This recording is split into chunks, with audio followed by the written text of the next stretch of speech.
What up, naughty steppers? It's Connor Whitmore here again with another review for you on the Nawtystep channel. And in today's video, I'm going to be talking about the new album from Code Pandorum, released on Crowsnest Audio, Videodrome. Sven Selka, aka Code Pandorum, is a German producer who's put quite the stamp on the dubstep scene over the last few years, being one of a few artists integral to the development of the DEATHSTEP genre. A style of music founded on the most satanic and hellish sounds that dubstep has to offer, whilst intertwined with distinct classical and orchestral elements. A label which Selka has distanced himself from in the past, but which he also acknowledges as fundamental to understanding his style. Not only conceptually, but also in that his own ascent as an artist has very much gone hand in hand with the increased prominence of the subgenre. In part, of course, thanks to his formulation of the Crowsnest Audio label, alongside fellow DEATHSTEPper Lord Swan 3 times, which has gained notoriety ever since its inception. But with Videodrome, Selka is back with his third album, following 2016's God and 2017's The Lovecraftian Horrors. The latter of which didn't leave me feeling too optimistic for this latest project, simply because I found it pretty hard work getting through it. Nearly 2 hours of the most unforgiving sounds I've ever come into contact with, a great representation of his style, but in no way for the faint-hearted. An album in which I feel you have to really love that style to be fully on board, and whilst I do enjoy DEATHSTEP, it's not quite enough to handle 2 hours of it non-stop. So yes, on encountering Videodrome, my hopes weren't too high, even though it comes in at a hefty 11 tracks shorter than its predecessor. Feeling almost as if I'd done the DEATHSTEP genre, having listened to a fair amount of it since 2015, and like there wasn't much more to explore with it. But one thing I did enjoy about both of Selka's previous albums was the sense of journey and purpose to them, so sure he seemed in his style across those projects. Something which, on the third time around, would only strengthen through experience and practice, right? That is undeniably the case here. Because once again we have a Code Pandorum album built solidly on the foundations of DEATHSTEP music, with Videodrome constituting as an exhibition of that genre for the most part. Which has its pros and cons. Regarding the former, I would say it creates an unmistakable theme running through the 17 tracks to show exactly what Selka and his music are about, allowing listeners to really delve into the inescapable music hellhole that he has created, plunging you in from the very off with Wanted and having barely a moment's rest. The flip side of this, however, being that it does get a bit much at points, to the extent where each song seems solely like a slight variant of the one before it. Tearing dubstep synths, cacophonous booming percussion, heavenly vocal notes, pretty aimless musicality, all refashioned in many different ways from beginning to end, making it hard to tell between individual songs at points, a lot of them blending into one, working towards the general DEATHSTEP whole, but not standing out in and of themselves. There are some highlights with this approach, notably tracks 3 and 4, Altered State and Dimension 3. The former possessing one of the most full-throttle drops of the collection, his style fleshed out through a RIDDIM-inspired structure, adopting gnarlier, grislier tones in its second release. A fantastic example of how powerful his music can be when he really amps the bass up, especially having perfected that staggered, scattergun delivery of his. Dimension 3 is more about the mix of sounds, with screeches and fuzzy, mind-numbing dubstep lying underneath, almost hypnotic as it progresses. I must also give a shout out to The Grail for its dramatic savagery, again bringing a lot of sounds together, but also noticeably aware in the transitions from section to section. Not to mention the collaboration with Ivory, Night Riders,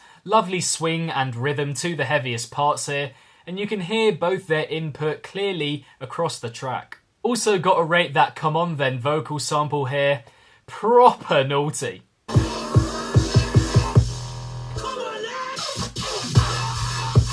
On that note, the track Hunting Grounds is also seriously impactful, with standoffish, ravenous dubstep that incorporates vocal samples seamlessly into the ensuing madness. So there are definite points in Videodrome in which I really warm to this style and what it has to offer in its many guises. But as I mentioned earlier, a lot of it does fall short comparatively, becoming evident to my mind around halfway through the project. Something about the delivery of this style in places that is a bit empty and bereft of feeling, which I guess would be one of the main aims for a type of music as merciless as DEATHSTEP. But if he's looking to lure in outsiders with this album and not just satisfy the DEATHSTEP masses, then I can't say he's doing himself many favours. I appreciate that some of these metallic sounds, without much backing and quite hollow sounding, show dubstep in a different light generally and introduce new ways of producing it. But ultimately, I think it comes across as a bit jarring and difficult to get into if you're not someone who understands this to be a vital part of DEATHSTEP music. For me personally, I appreciate it as it is, something that's common in DEATHSTEP music even though I don't like it all that much. But for those who don't know that and are used to dubstep being this really full, well-rounded aesthetic, they're unlikely to stick with a lot of this stuff for too long. I'm feeling this most on songs like the title track, Join Us, X, Alpha and Omega. Cuts where the overall DEATHSTEP force and essence is retained, but some of the percussion and synths just seem very empty. You'll know what I mean when you listen to them. Like suffocating the life out of a chime sound, if that makes any sense. On a musicality level, Selka I think also does well to create these kinda semi-situations where he's trying to set a scene but doesn't quite get there. A lot of the introductory melodies seeming directionless and without anything genuine to them, something his music relies on to an extent and which he doesn't quite achieve here for the most part. Having said that, there are some gloomier, more bass-driven introductions here that are actually very immersive. From the album's opening in Wanted to introductions in tracks like Altered State, Entity, X and Death Squad. But that's the thing with this style of music, with every inch and aspect of it, it's love or hate because of how naturally polarising it is. With most genres you either warm to something or not really, whereas here those feelings are amplified tenfold because it's just so out there. Making it an interesting listening experience because one moment you're like yes, and others it's a little harder to get through even though it's the same style. One that, moreover, is constantly caught between wanting to spice things up with bits of variation and keeping the DEATHSTEP running. Something which I think he's pretty good at generally on a drop-to-drop basis, but there's one song for me where he gets the experimentation spot on for its entirety. That being the penultimate number, Brain Damage, a seriously seizing drum and bass track that is exactly that, Code Pandorum's DEATHSTEP style slotted into a drum and bass format. The absolute standout here, starting with a softly pulsating intro, bracing us for something big as it creeps over the horizon, becoming increasingly heroic over time before the drop, the pace, structure and awareness of which are spot on. Knowing when to speed things up and add new sounds in, all the little break moments, this has a place in every drum and bass set for the foreseeable future, period.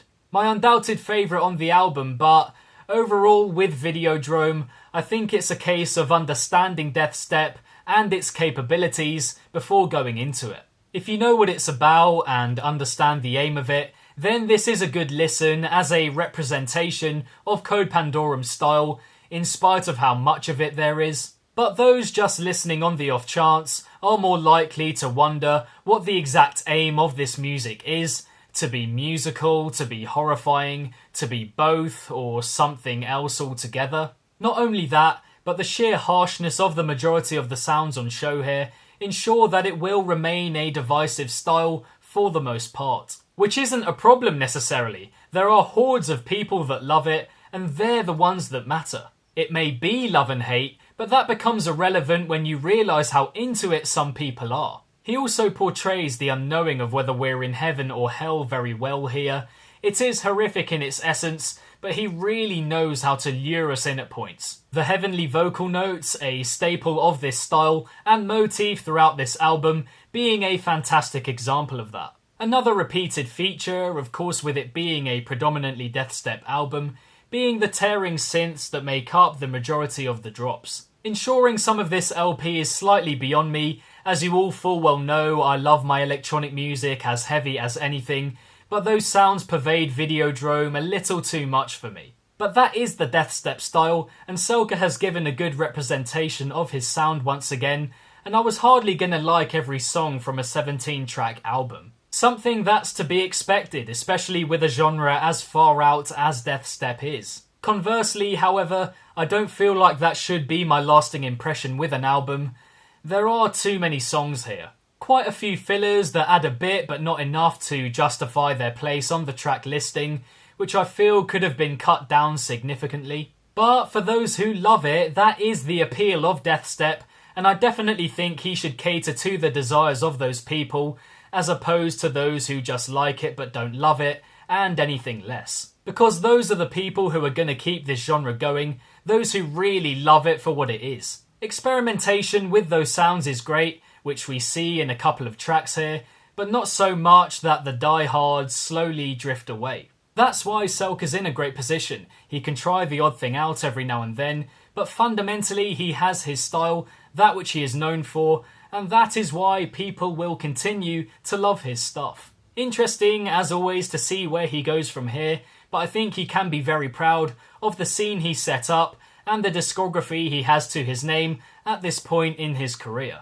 Also, lest we forget, as one of the heads of the biggest label that genre and scene has to offer, he's winning. On a side note, I'm extremely excited to be seeing him at Lost Lands Festival, where he will be playing out this album, all of which I'm sure will be completely transformed in a live setting. Now, in terms of a favourite from Videodrome, you know by now it's Brain Damage. If you want to know why, give this video a good rewind. And in terms of recommendations, if you enjoyed this album, then I would look at anything from Crowsnest Audio. And so that is that for another review on the Nawtystep channel, this time of the new album from Code Pandorum, released on Crowsnest Audio, Videodrome. Thank you very much, and as always, for tuning in. Be sure to leave a comment with your thoughts on Videodrome. What did you guys make of it? Do you have a favourite track of the 10? Let me know in the comments below. If you enjoyed this review, give it a big ol' thumbs up, subscribe to the channel, hit the notification bell along the way. For some other dubstep reviews on the channel, check out the link somewhere next to my head. Don't forget to like and follow Nawtystep across social media, all of which is linked, including the sole recommendation, in the description box down below. And lastly, if it's naughty, then you know guys, so be sure as always to keep it naughty and stay safe. And I shall see all of you legends in the next one. Peace out.